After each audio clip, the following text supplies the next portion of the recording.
বন্ধুরা, বর্তমান যুগ হচ্ছে সোশ্যাল মিডিয়ার যুগ। এই যুগে আমরা ইন্টারনেট ছাড়া একটুও থাকতে পারি না। কিন্তু আপনারা কি জানেন, আপনারা যে সকল সোশ্যাল মিডিয়া অ্যাপসগুলি ব্যবহার করেন সেগুলি কে তৈরি করেছে এবং তার আবিষ্কারক কে? তো আজকের এই ভিডিওটির মাধ্যমে সেই জনপ্রিয় অ্যাপসগুলি কে তৈরি করেছে সেই সম্পর্কেই কথা বলবো। তো চলুন বন্ধুরা, বেশি কথা না বাড়িয়ে মূল ভিডিওতে যাওয়া যাক। জনপ্রিয় অ্যাপ স্ন্যাপচ্যাট। এটি আবিষ্কার করেন তিনজন বন্ধু মিলে, ইভান স্পিগেল, ববি মার্ফি এবং রেগি ব্রাউন। তারা স্ট্যানফোর্ড ইউনিভার্সিটিতে ছাত্র ছিলেন। হোয়াটসঅ্যাপ। জ্যানকোম এবং ব্রায়ান অ্যাক্টন হোয়াটসঅ্যাপ আবিষ্কার করেন। এই দুইজনেই ইয়াহুর প্রাক্তন কর্মচারী ছিলেন। এই দুইজন মিলে 2009 সালে ফেব্রুয়ারি মাসে হোয়াটসঅ্যাপ আবিষ্কার করেন। ইনস্টাগ্রাম।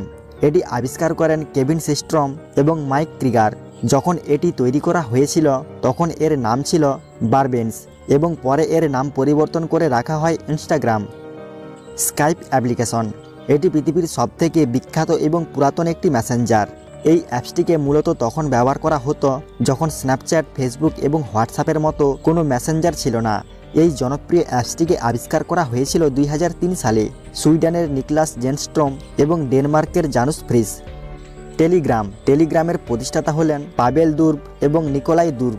এই দুই ভাই মিলে 2013 সালে টেলিগ্রাম প্রতিষ্ঠা করেছিলেন। ফেসবুক। মার্ক জুকারবার্গ ফেসবুক আবিষ্কার করেন। তিনি একজন আমেরিকান কম্পিউটার প্রোগ্রামার এবং সফটওয়্যার ডেভেলপার। ইউটিউব আবিষ্কার করেন তিনজন ব্যক্তি, স্টিভ চেন, চ্যাড হারলি এবং জাভেদ করিম। এই তিনজনই আমেরিকার ই কমার্স কোম্পানি পেপ্যালোর প্রাক্তন কর্মচারী ছিলেন। 2005 সালে 14 ফেব্রুয়ারি তারা ইউটিউব প্রতিষ্ঠা করেন। তো বন্ধুরা, কেমন লাগলো আজকের এই ভিডিওটি? তো ভিডিওটি ভালো লাগলে অবশ্যই লাইক শেয়ার করে চ্যানেলটিকে সাবস্ক্রাইব করে দিবেন। ধন্যবাদ।